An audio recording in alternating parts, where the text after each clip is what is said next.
김대리 주식하지? 네, 과장님. 이제 시작하려는데 너무 어렵네. 파이낸셜 증권방송 주린이 탈출 한번 보세요. 주린이 탈출? 네, 용어부터 시황까지 잘 알려주거든요. 출퇴근하면서 보면 되겠네. 찾아봐야겠다. 주린이 탈출 나도 주식 마스터 시작합니다.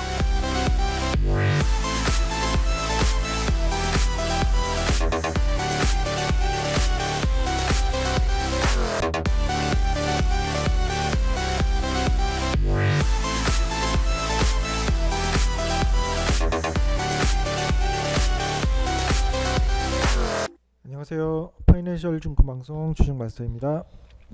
지금 시간은 1월 10일 오후 4시 29분 지나가고 있는데요. 금일장 마감하고 이제 시외 단일가 매매 진행 중인데 금일도 조정 흐름 보였죠. 코스피 같은 경우에는 2926선 마감했고 코스닥 같은 경우에는 980선 마감했습니다. 주요 지지 라인으로 보면 박스권에서 이제 바닥이라고 생각할 수 있는 기준점을 드리자면 코스피 같은 경우는 2900선이라고 생각하시면 되고 코스닥 같은 경우에는 970선으로 보시면 돼요. 근데 지금 오늘 박스권 하단부 지난 6일에도 하단부까지 밀렸었는데 오늘도 재차 리테스트 구간 흐름 보였는데 어찌됐든 주요 바닥 구간 이탈하지 않고 약반등세 보이면서 일부 낙폭 소폭 만회했어요. 소폭 만회하면서 마감하긴 했는데 체감이 적으로 보면은 많이 빠졌죠. 개인 투자자분들 많이 힘들어 하시는 흐름이었고 개별 종목 같은 경우로 보면 상승 종목에 비해 하락 종목이 역시나 3배 정도 많은 시장 흐름이었기 때문에 쉽지 않은 흐름이었고 기존 보유 종목 손실폭 어느 정도 확대될 가능성이 농후했습니다. 근데 그럼에도 불구하고 이제 우리가 눈여겨봐야 될 게 계속 제가 강조드리지만 순절하는 시장 아니었고 신뢰 반등이 있을 거고 내리기만 하는 시장 없고 펀더멘털이나 뭐 상승 모멘텀에 기반한 종목을 내 포트에 두었다면 어느 정도 기간 투자 필요하다고 말씀드렸습니다. 이 기다림이 누구에게나 똑같은 시간임에도 불구하고 누구는 잘 기다리시고 누구는 일희일비하면서 금방 손절 쳐버리시고 그게 길게 보면 주식 성공과 실패 좌우할 수 있다고 생각합니다. 뭐 누가 많이 알고 적게 알고 이런 걸 떠나서 기본적으로 그런 기간 투자에 대한 개념이나 시장의 흐름에 맞는 대응법 지금 시장 흐름이 좋진 않아요. 중기 주변 환경이 좋지 않기 때문에 어느 정도 기간적으로 필요한 흐름이고 단기간에 뭐 코스피 뭐 3100선 돌파하고 뭐 정고점 3300선 돌파하고 그러지 못합니다. 몇 달 기다려야 돼요. 당장 그런 흐름이 도출될 수 있는 증시 주변 환경 아니라는 거 명확히 인지를 하시고 지금은 계속 말씀드리면 예측보다는 대응 중요합니다. 당장 오늘 미국장 추가적으로 더 하락 볼 수 있어요. 그러면 내일 또 이제 빠질 가능성이 더 크다는 얘기고 그 관련해서 적절한 대응을 해야 되는 것이고 만약에 오늘 이제 미국 장이 반등에 성공해서 뭐 큰 폭의 상승에 보인다면 다음날 우리 장도 어느 정도 자신감 가질 수 있겠죠. 따라서 지수를 예측하기보다는 그 시장 흐름에 맞는 대응하면 충분히 지금 손실 구간에 있는 종목 뭐 추가 매수라든지 뭐 일정 비중 축소라든지 그런 여러 가지 방법을 통해서 수익 전환 가능하기 때문에 너무 이제 부정적으로만 생각하시면서 스트레스 받지 마시고 고진감래라고 했습니다. 어느 정도 일정 기간 잘 기다려 보시길 바라겠습니다. 세부적으로 보자면 오전장 미 조기금리 인상 및 양적 긴축 경기감 지속되면서 은행, 손해보험, 생명보험 관련주 이건 뭐 시장에서 어느 정도 대부분 예측 가능했던 흐름이죠. 금리 인상 기대감에 그리고 탈무치료 관련주 이재명 대선 후보 탈무치료제 건보 적용 추진 재해 강조 소식 관련주 JW 신약이나 프롬바이오 위더스 제약 관련주 상승세 보였고 또 이재명 대선 후보가 골프 대중화 공약 발표 소식에 골프 관련주 뭐 카스텔 바작이라든지 남아산업 베뉴지 강한 상승세 보였고 원자력 발전 이후 2050년까지 신규 원전에 약 680조 원 규모 투자 필요 소식 전해졌는데 이 관련해서 오늘 이제 보성 파워텍 같은 경우에도 3,620원에 진입한 종목인데 14, 15% 정도 수익 거뒀고 반면 이제 LG 생활건강 면세 매출 감소 지난 4분기 실적 부진 우려 생기면서 화장품과 면세점 관련주 급락세 보였습니다. 참고하시고 5장 들어서는 이 올해 이제 산업 동향을 보면 조선 쪽 업황이 나아질 거다라는 전망들이 많았는데 관련해서 뭐 일단 선박 수주 소식 및 신조선가 지수 상승 소식에 조선 기자재 섹터 강세 흐름 보였습니다. 원격 진료 유해 헬스케어 관련주 환자의 76.8% 디지털 헬스케어 도입 필요 응답 조사 소식에 소폭 상승 흐름 보였습니다. 그리고 항공 저가 항공사 관련주 더딘 수요 회복 및 화물운임 하락 반전 소식에 항공 저가 항공 관련주 하락세 보였고 뭐 리오프닝 관련주 중에서도 여행 섹터도 하락 흐름 보였습니다. 이렇게 간단히 강세와 약세를 보였던 섹터는 짚어드렸고 다시 한번 말씀드리지만 원달러 환율 그나마 이제 장중에 2.4원 내려서 2,200원대 밑으로 내려온 모습인데 조금 더 내려가야 할 것 같고 그리고 지금만 보면은 미 시외 선물 흐름 나쁘지 않고 아시아 증시 전반적인 상황에 비해 금일 국내 증시가 과대 낙폭을 보인 경향이 없지 않아 있어요. 이 부분은 내일이나 이번 주 장에 다시 한번 기술적 반등으로 이제 확인이 재차 반등에 나설 때 더 나은 흐름, 다른 아시아 증시에 비해서 더 나은 흐름 보일 수 있는 상황으로 보시면 되고 기관이나 금융투자, 뭐 연기금 특히 많이 팔았죠. 이 부분 역시나 외국인이나 기관이 우리 국내 지수를 핸들링하고 있는 모습이에요. 지속적으로 개인 투자자의 이제 저가 반발 매수세 있었으나 지수를 방어하기에는 무리였고 지수는 외국인과 기관에 따라서 움직임에 따라서 핸들링 되고 있고 다만 세부적으로 개별 종목 같은 경우에는 충분히 뭐 이렇게 보시면 아시겠지만 상승하는 종목도 있습니다. 아예 수익을 보지 못하는 시장 흐름은 아니라는 거. 단지 지금은 어느 정도 기간 투자 필요한 시장 흐름이라는 거. 이 정도 알고 가시면 될 것 같고 너무 부정적으로만 생각하시면서 과도한 스트레스 받지 마시기를 바라겠습니다. 내리기만 하는 시장 없고 분명히 실내에 또 재차 반등이 있을 거니까 너무 염려치 마시길 바랍니다. 그리고 오늘은 주린이 교육과정 오랜만에 이제 해드릴 건데요. 어떤 거냐면 오늘은 이제 주린이 교육과정 해드릴 건데 오늘 준비한 내용은 감사 보고서 관련된 내용입니다.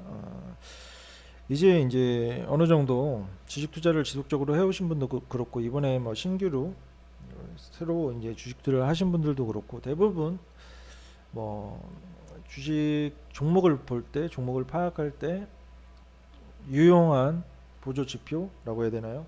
보조 자료 생각하시는 게 회사의 감사 보고서일 텐데 이 부분에서 2018년에 감사 보고서 형식이 조금 많이 바뀌었고 이전 감사 보고서 형식만 알고 있는 투자자들은 이제 잘 체크를 못 하시는 부분이 있는 것 같아서 제가 4가지 어떤 것을 중점적으로 봐야 되는지 알려드리려고 해요. 먼저 이 화면은 어떤 거냐면 적정 의견 및 비적정 의견 기업수 추이를 이제 나타낸 표인데 2019년까지예요. 근데 보시면 아시겠지만 뭐 적정 의견은 점점 감소하고 비적정 의견 뭐 12개 기업, 21개 기업, 뭐 65개 기업 올라가고 있죠. 비적정 의견 맞으면 거래 정지나 상패 리스크 커질 수밖에 없습니다.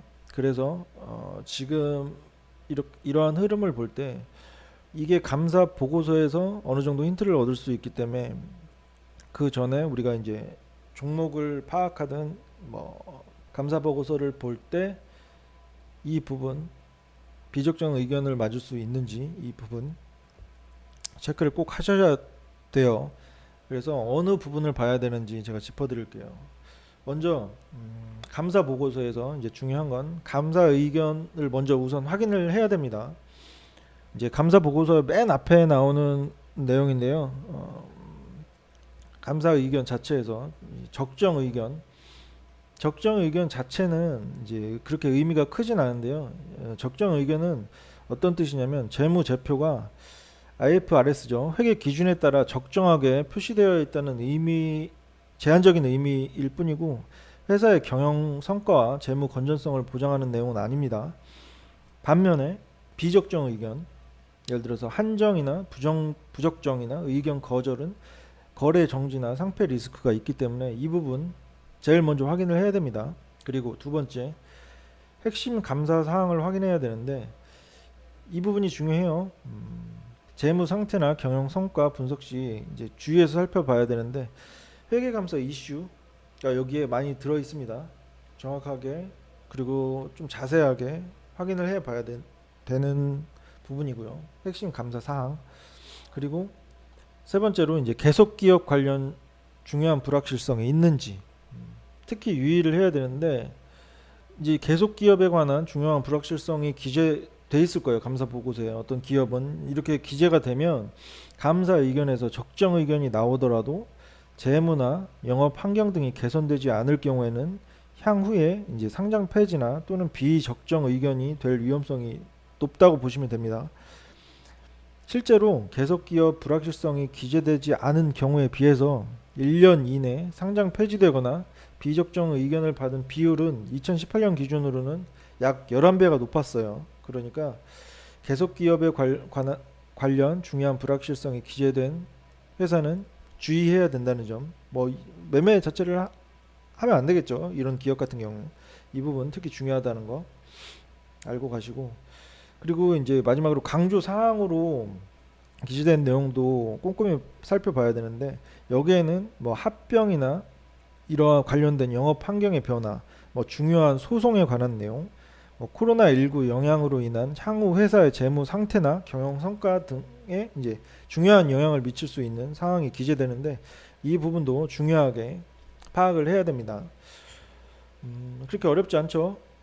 먼저 감사 의견이 적정인지 확인하고 대부분 적정일 건데 이렇게 비율로 보시면 뭐 2236개 회사는 적정인데 반해 딱 65개가 비적정인데 적정 의견은 중요한 게 아니에요. 이건 제한적 의미를 갖고 있는 거고 실제로 뭐 경영 성과나 재무 상태를 확인하려면 핵심 감사 사항을 확인해야 된다는 점, 그리고 여기서 이제 가장 중점적으로 봐야 될 거는 계속 기업 관련 중요한 불확실성이 기재된 회사인지, 이런 회사면 상폐 리스크나 뭐 거래 정지 리스크가 크기 때문에 매매는 지양해야 되고, 그리고 강조 사항도 추가적으로 이제 미래의 재무 성과나 경영 성과 등에 중요한 영향을 미칠 수 있기 때문에 주의 깊게 확인을 하셔야 된다는 거. 어렵지 않죠? 이제 감사 보고서를 활용해서 내가 투자하는 기업에 어떤 점을 중점적으로 봐야 되는지 이 부분만 챙겨 보셔도 그렇게 리스크 관리는 어느 정도 되실 거예요. 물론 매매 방법에 뭐 분산 투자하고 그런 것도 있지만 어떤 한 종목을 들어가더라도 진짜 부실 기업이나 이렇게 막 좀비 기업이라든지 허다하거든요. 이런 부분만 꼼꼼히 체크해도 그런 리스크에서는 어느 정도 일정 부분 벗어날 수 있으니까 이 부분 꼭 챙겨 보시고, 이제 오늘은 간단히 해드렸고 추가적인 궁금증이나 뭐 재무제표 보는 법이라든지 아니면은 세부적으로 어떤 지표를 봐야 되는지, 어떤 업종에는 어떤 지표가 중요한지 뭐 상관없어요. 이런 세부적인 물음도 상관없고 실제 어떤 투자한 종목에 관한 향후 전망이라든지 이런 것도 상관이 없고 어떤 물음도 상관이 없으니까 시청하시다가 물음이 생기시는, 궁금증이 생기시는 분은 언제든지 아래 번호로 연락 주시면 답변 드릴 수 있도록 하겠습니다. 강조드리지만 다시 한번 강조드릴게요. 내리기만 하는 시장 없고 지금 주요 각국의 금리 인상, 국내도 마찬가지고 미국도 마찬가지고 금리 인상 예고되면서 추가적으로 테이퍼링을 넘어선 긴축 전환 이슈도 부각되면서 우리 위험자산 선호 심리 급격히 위축되고 있는데 코스피 기준 2900선 저점으로 보시고 코스닥 같은 경우에는 970선 저점으로 보시고 이탈할 수도 있지만 이탈 시에도 그에 관련 맞는 대응을 하면 되고 일부 비중 축소를 하거나 아쉽지만 만약에 그게 아니라 제 예상대로 그 저점에서 반등을 준다면 이미 계속 저희 회원 같은 경우에는 추매 기회라고 말씀드렸고 신규 매수 기회라고 말씀드렸어요. 왜냐하면 길게 보면은 충분히 수익 실현 가능한 시장이고 지금 매수 안 하고 나중에 또 이제 상승 반전하고 상승 추세 잡았을 때 중간에 들어가거나 따라 들어가거나 해서 손실 보는 게 대부분의 개인 투자자 매매 패턴이거든요. 이런 시장 흐름 이용할 줄 알아야 되고 그리고 분명히 시일 내에 반등이 있을 거라는 거, 과도하게 스트레스 받지 마시라는 거, 이 부분 기억하시고 주린이 교육 과정에서 언급드린 감사 보고서 어떤 부분 중점적으로 봐야 되는지 이 내용도 꼭 알고 기억하고 가시길 바라겠습니다. 그럼 다음 이 시간에도 좀 더 유익한 내용, 종목에 관한 내용으로 찾아뵙도록 하겠습니다. 시청해 주셔서 감사합니다.